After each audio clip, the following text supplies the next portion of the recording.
Every other store in town has fall decorations. We're off with a mob mentality. We're talking a few streamers and a paper is fine. Autumn has many berry hues to toy with. Excuse me, could we get some coffee, please? And a muffin?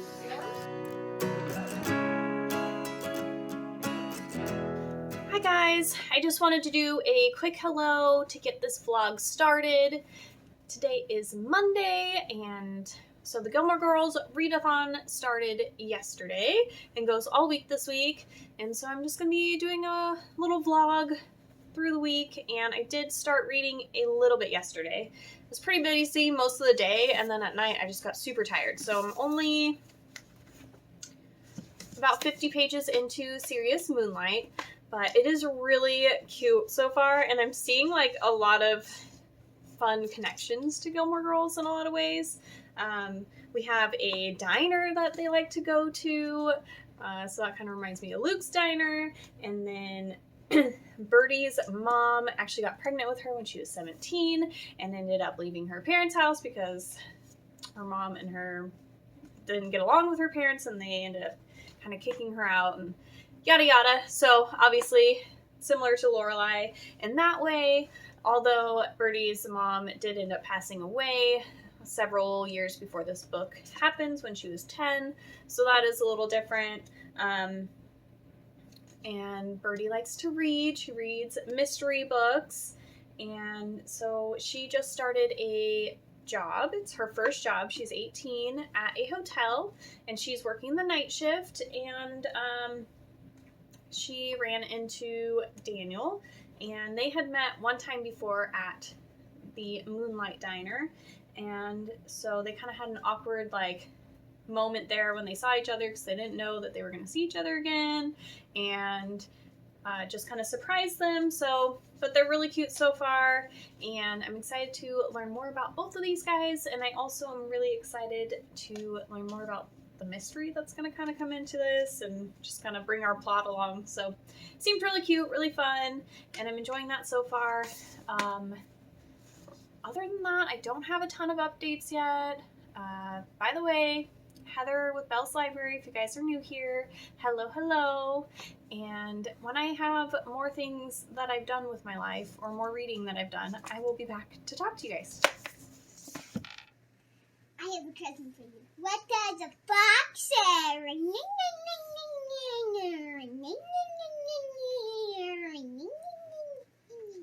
If you like my tattoos, subscribe to our channel.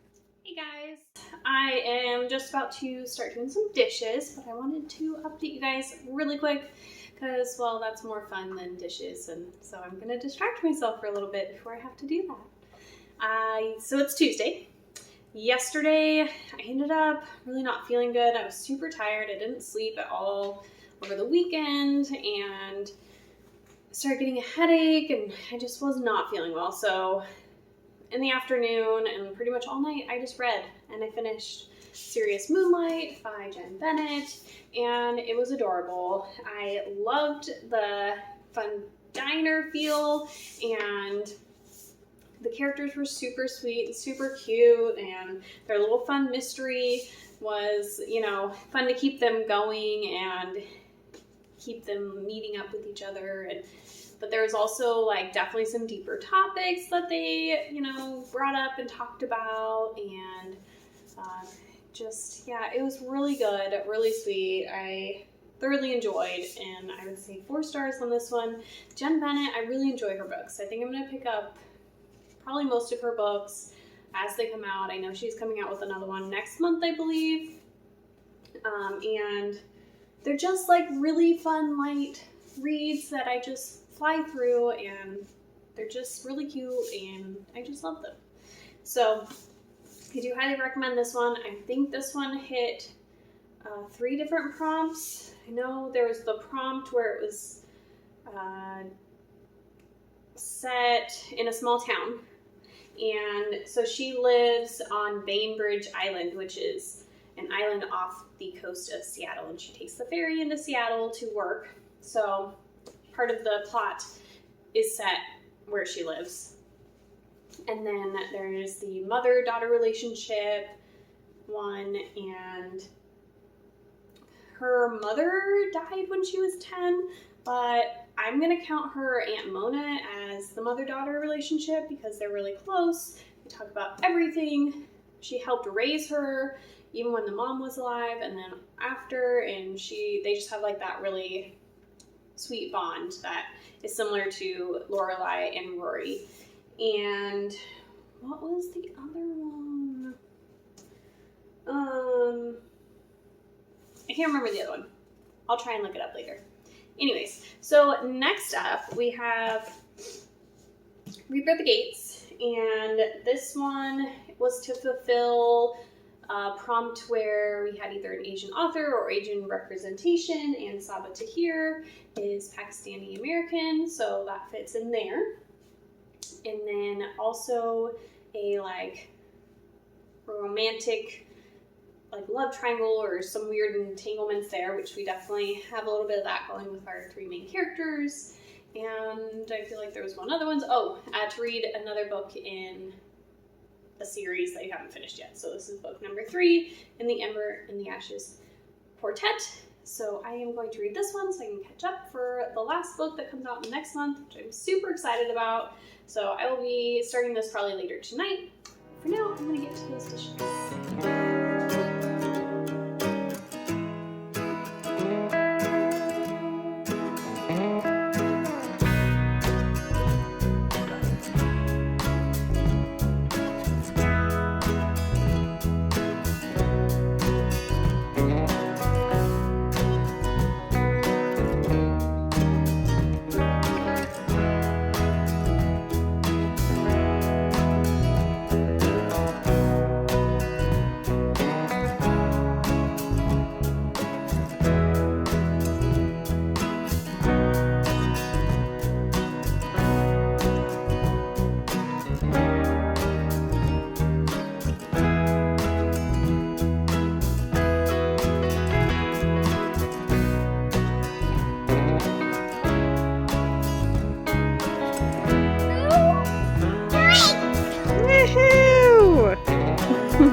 Wednesday, and I don't have much of a reading update for you guys, but I did bake a fall treat with the little munchkin today, which I know was one of the prompts, and we did it in my daughter's Easy Bake Oven, so that was fun. And what else did I do today? Did a bunch of studying. I edited some video stuff.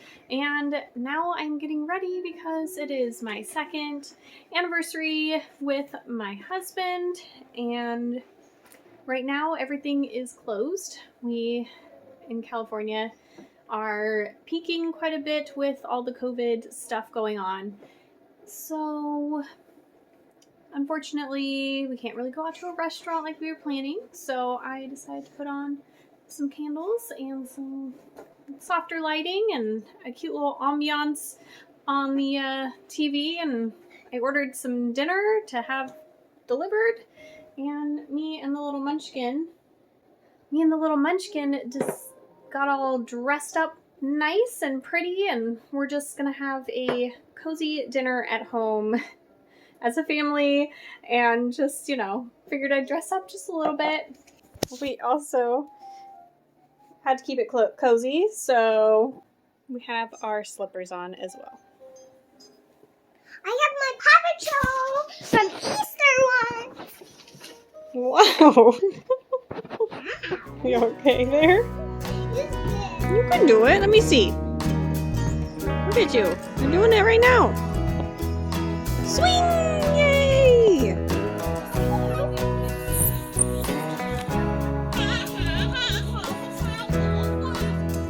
All right, let me see your surfboarding. Nice. Okay, guys. I am failing at this vlogging thing at this point. It is now Saturday morning.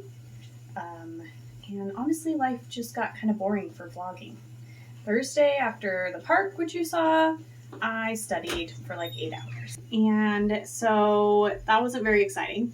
And then yesterday, on Friday, I spent most of the day cleaning the house, like 5 hours or 4 hours, I don't know. It was a good chunk of the day cleaning the house, and then I did some studying, and then in the evening last night I did read some of A Reaper at the Gates. I think I'm on page like 120, and I feel like things are just starting to get juicy, and I kind of had to stop myself. This morning I was reading a little bit, a couple chapters, and I was just like, if you get going, you're never going to get anything else done. So I stopped and started getting ready, and I did a little bit of studying, and we're going to go to the park here in a minute, and I really need to study a lot today, so I probably won't read more until this evening, but I don't know if I'm going to finish this by the end of the vlog, so we'll see how this goes, but I will update you guys later, and hopefully I can finish at least a little bit more. Alright guys, I am here to wrap up the Gilmoreathon vlog here. I tried my hardest to finish A Reaper at the Gates, but I do have a test on Wednesday, and I just really needed to study quite a bit for that, so that took a lot of my time away. I am currently at about the 200 page mark, so I'm almost halfway through, and I am loving it just as much as I have loved the first 2 books in this series, and I just want to know what happens. I kept like picking it up and just reading like a few pages and then putting it down, and my husband was like, you just can't stop picking that book up. And I was like, I know, I want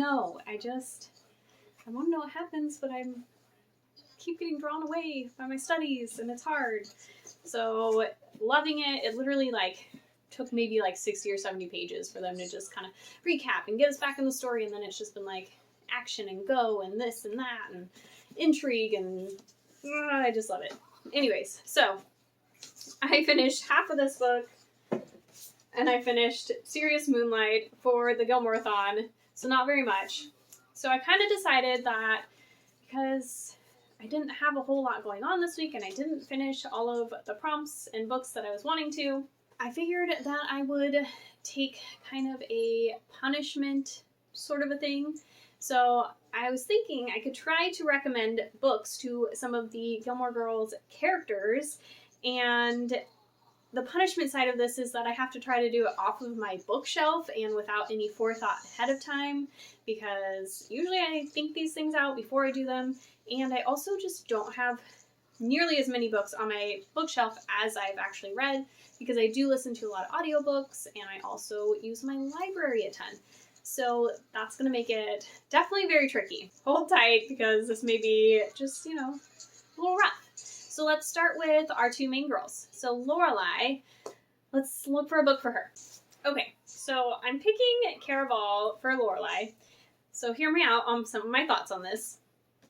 This book involves a very strong female character who is independent, and you know, she's just going to do what she needs to do to find her sister, to get things done. And, you know, when push comes to shove, she's going to get it done. And Lorelai is very much like that. And she also very much wants to take care of her younger sister. And similar to, I mean, Rory's not her younger sister, but she's just very like, I'm going to do everything I can to possibly take care of her. And that is super important to me. So I think that aspect of it, she might relate to the main character possibly, but also there's a lot of really fun magical elements to this, and one of them is like her dress changes all the time, and Lorelai makes a lot of like dresses and different stuff, costumes for Rory and for her school and stuff. So I think she would really enjoy that kind of element to it, and it's just fun and fantastical and lyrical, and I think she would like this book. Okay, so next we'll do Rory. For Rory, I feel like we probably need to do maybe like some kind of classic or something. I don't have a lot of those, so let me look. So for whatever reason, I'm being pulled to We Are Okay. this one I think I'm being pulled to because I feel like it's just a really short, sweet little book. She would probably finish it in like 2 seconds. But it just has some really good depth to it, and I feel like she could really hone in on some of that, and the writing's really beautiful, and this delves into grief and friendship and coming of age, and I just feel like Rory would enjoy this quick little book, and she'd just devour it really fast. So next up, let's talk about the last Gilmore Girl. She's not totally a Gilmore Girl, but it works. Emily Gilmore. I think she might enjoy The 7 Husbands of Evelyn Hugo. So I don't know that she necessarily would enjoy Evelyn Hugo in certain aspects, but like the fact that she's been married like 7 times. But I think she would really appreciate the kind of like old Hollywood style and, you know, a girl who gets out there and does what she needs to do. And also just like some of the references to like the way that people are supposed to act and the different structures that she has to kind of follow in this world of fame that we're going through with her. And I just, you know, we've got like a lot of high class talk going on in here, and I don't know if I'm explaining this quite well, but I hope you guys get kind of the gist. It's a very sophisticated type of environment and story, and I think that Emily would appreciate that. Okay, so next we're going to try and do Luke. So Luke, I just love his little grouchiness, but he's also just so sweet and lovable underneath, and oh my gosh, I just love him. So let's see if we can figure out a book for Luke. Okay, so I was just recently watching one of the episodes, and they had Mia, the woman who owns the inn that Lorelai works at, is in town, and she's telling about how when Luke was a teenager, he wore the same shirt every day, and it was a Star Trek shirt. So I'm going to go with Illuminae for Luke because obviously he has a little hidden side that likes his sci-fi, and Illuminae is a wonderful story set in space, and there's AI in here and a lot of like ship battles, and there's like a plague going on within the ships as well that they're trying to figure out. And it's just, I think he would really like this one. And he could move through it pretty quick since it's kind of that mixed media format. So this is going to be my Luke suggestion. Okay, so I'm thinking we'll just do one more. So I think we should do Suki. And Suki is, of course, our lovable chef who's a little bit kooky and out there, but she's Lorelai's best friend, and she is just super fun, and she makes the best food ever, of course. So I'm thinking for her, I'm thinking With the Fire on High by Elizabeth Acevedo. This book involves food through and through. It's about this girl kind of coming to age, and she is wanting to be a chef possibly when she gets older, but she is also a teen mom, and there's different recipes and talk of food throughout this whole book, and she's in a culinary arts like class in her high school that's really cool. So I think she would kind of enjoy hearing about this young adult So I think that she would really enjoy this kind of coming of age story about this girl who's exploring different tastes, and they're maybe a little bit unusual, but everybody seems to love them, and kind of her culinary class and the way the chef is. And I just think she would enjoy this.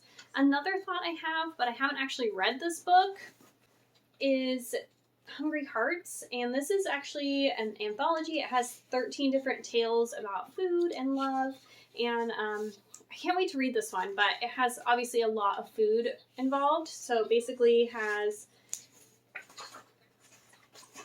this little like town, and each of the stories is based in one of the little places in here, and it's like Sage Street and Pepper Street, and there's a pierogi house and King of Cuisine, and there's just like a lot of different little food places, and so each of the stories happens in one of these little places in this little cute town. So she might enjoy this. I haven't read it yet, but you know, it just seems up the alley. So there's some of my recommendations for characters in Gilmore Girls.